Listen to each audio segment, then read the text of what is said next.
much. Our next session is Women in Radiology. My name is Ann Darrow. I'm a third-year radiology resident at Ascension St. Francis in Evanston, and I'm the current president of the Chicago Radiological Society Resident and Fellow Section. I'm very excited to introduce to you all our panelists for the Women in Radiology section. Dr. Kirti Kulkarni is an associate professor of radiology and vice chair of communications at the University of Chicago. For the last 6 years, has been the Breast Imaging Fellowship Director and enjoys teaching and mentoring the trainees. As part of the Diversity and Inclusion Committee, she initiated the inauguration of the Radiology Expo. When not at work, she enjoys biking, playing tennis, painting, and writing poetry. Dr. Faiza Mahmood is an associate professor of radiology and the Body Imaging Fellowship Director at Loyola University Stritch School of Medicine. She enjoys giving back to her profession and to her community. When she's not at work, she enjoys spending time with her family and volunteering with a local Boy Scouts troop. Dr. Jessie Ozuredic is an assistant professor of radiology at Northwestern and a pediatric neuroradiologist at Lurie Children's Hospital. Her interests outside of work include being a foodie and trying to improve her own baking and cooking skills, as well as gardening, even with 2 young kids, with a farm-to-table ethos. For more detailed bios on all of our speakers, please check out the RadExpo website. And for now, let's get started hearing from our wonderful panelists. Please continue to add your questions in the chat box. And thank you all so much for being here with us today.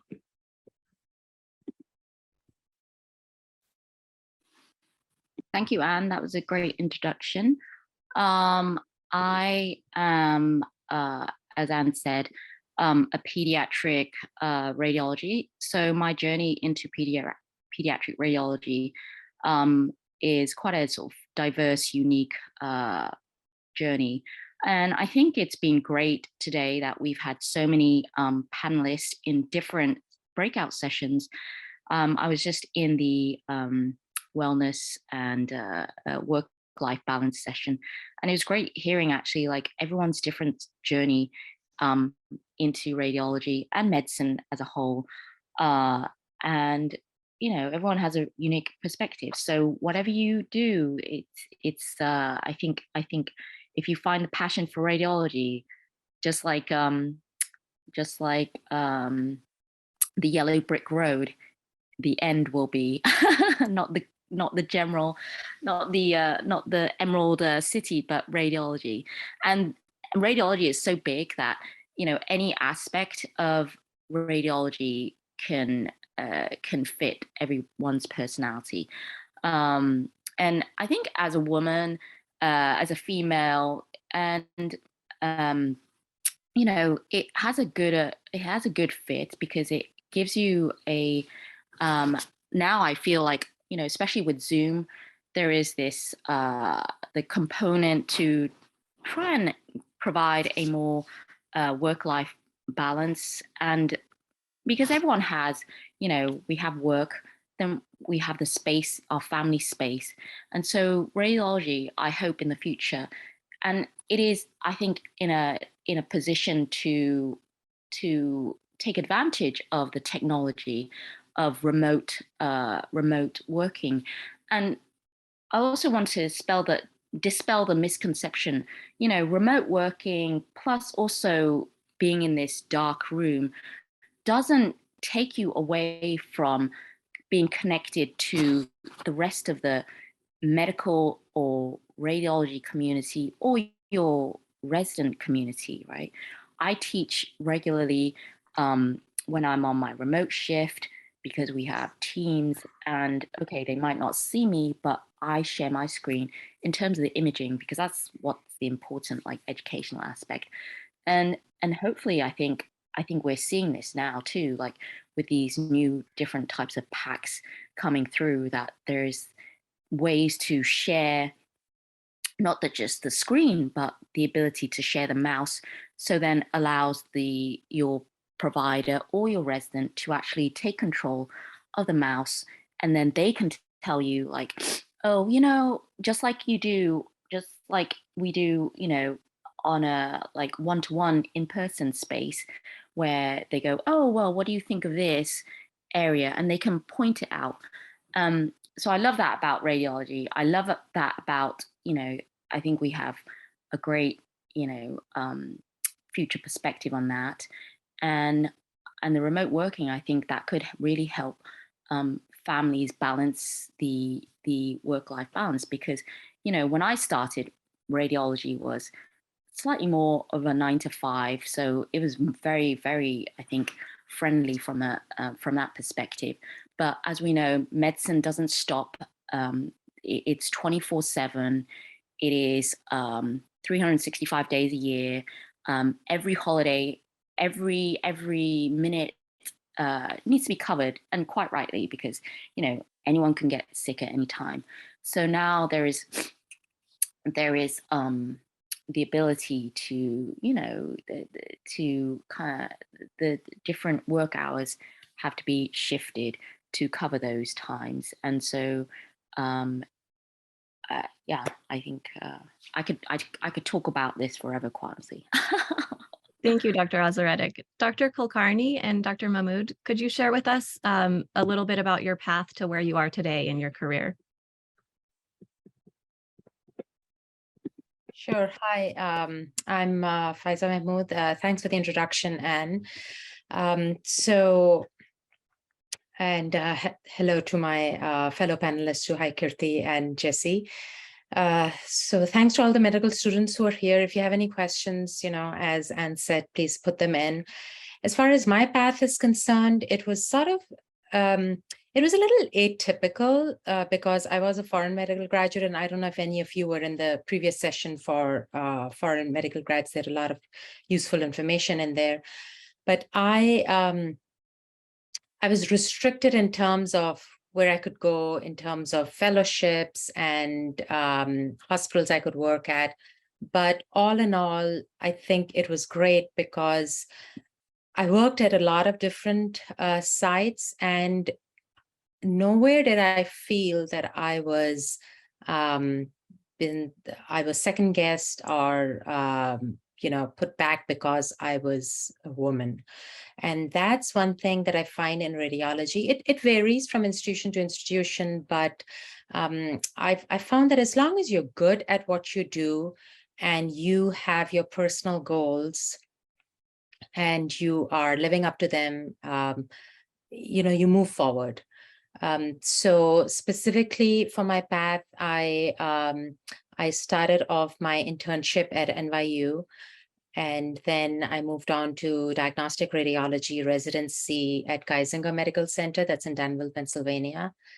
And I did my fellowship at University of Maryland.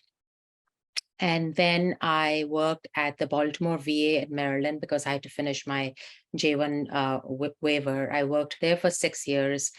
And after that, I moved to Chicago, and I've been at Loyola since. It's been 8 years now, I think.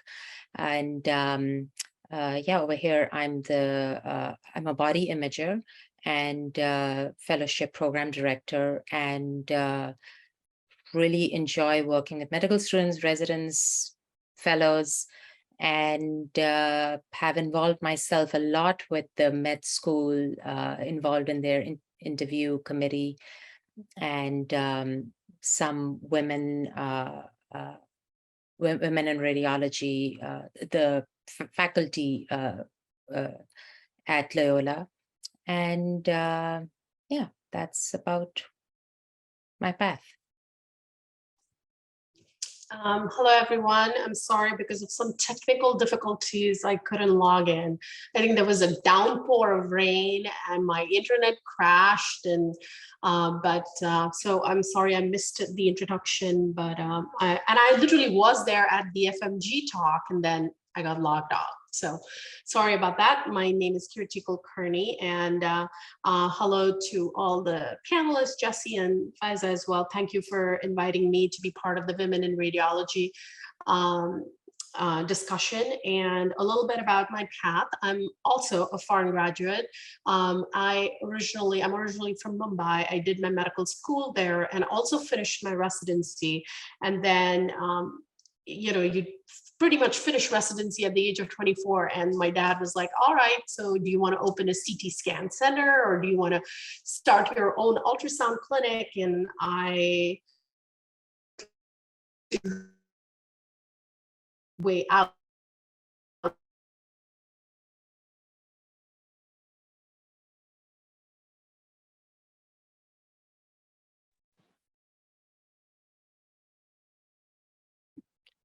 Sorry, Dr. Kulkarni, I think we lost you. Can anybody hear Dr. Kulkarni, or can you hear us? No. We can Okay. hear you. I think we just can't hear Dr. Kulkarni. I heard Okay. Kirti talking just a few minutes ago. Yeah, it just stopped. Yeah. I think we're having some technical. Yeah, there's a thunderstorm warning in Chicago, so I think it's just playing it off. Yeah. Okay. I apologize for that. I think her connection is down right now. So we'll wait for her to get reconnected again.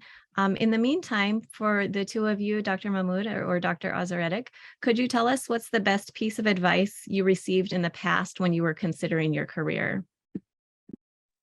Best piece of advice. Okay, I think I tell this to all my residents, and so I got told by a breast surgeon actually. That was my first job out of med school. That was my resident. I was like the brand new out of med school, and I was the like resident intern. And he goes, choose what you want to do and think about what you want to do when you are 50 or 60, because at the time I was like 22, and I thought, oh wow, I want to do like ER. That was like so exciting. I love the excitement and the drama and all the like stabbing and the like more the adrenaline rush. But then I realized he was right, and like think of like what you, because your life will be very different from when you're 20 to when you're like older, 50. And I want to echo what I heard this morning from that great inspirational, our keynote speaker, Cam. If you set in your mind and you know what you want to do, you have an inkling. If you want things, then people call it different things, but like positive positive thinking, the hidden secret or whatever. Everyone's got different names for it. Like if you decide, okay, I want to do this, then you will get there.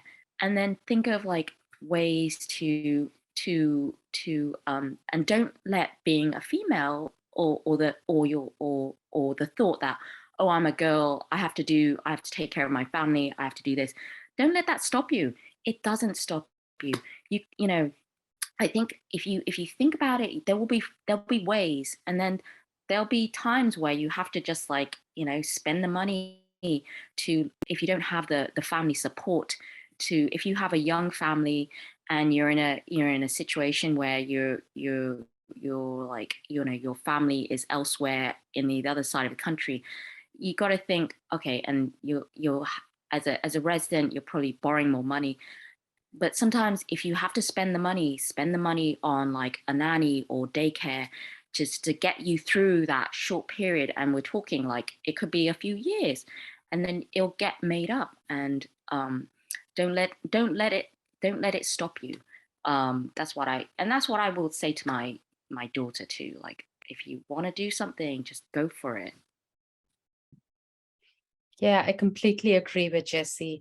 So I think the best advice I received was to put yourself out there, and whatever it is that you need to do or want to do rather, just try it and figure out a way to get it done. That's what I was told when I first started off, and I was thinking about residency and figuring out how to apply. And then during my residency, one of my attendings said to me that, don't be afraid to ask for help. So if you feel stuck and you can't figure out a problem, no matter what it is, whether it's doing research or applying for residency or applying for fellowship, just ask around. The more people you talk to and the more questions you ask, you will end up with an answer. And that's pretty much what I have done throughout my career is if you're not sure of a decision, just try different things out, and something works. And what's called networking, at times networking overwhelms people, the word, and it intimidates you. But networking just means, reaching out to people and asking questions, making cold calls, sending emails, making those connections, getting answers to your questions, and just keep moving forward. That's what I tell people, just keep moving forward. Just do something to get you to the next step.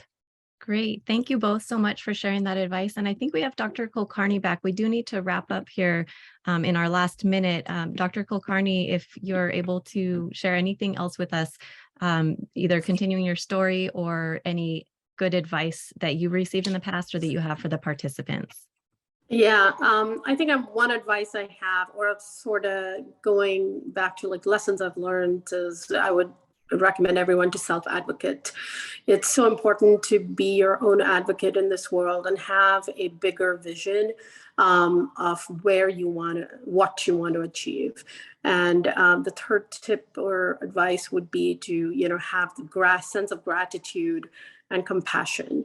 I think those are definitely some building blocks for myself, and I really recommend each and every one of you to think big and self-advocate. I'm sure people must have spoken about mentorship. If not, mentorship is huge. I definitely had female mentors, including my mother, along the way, and I think that is definitely a big springboard, the action that one could use towards, achieving that big vision.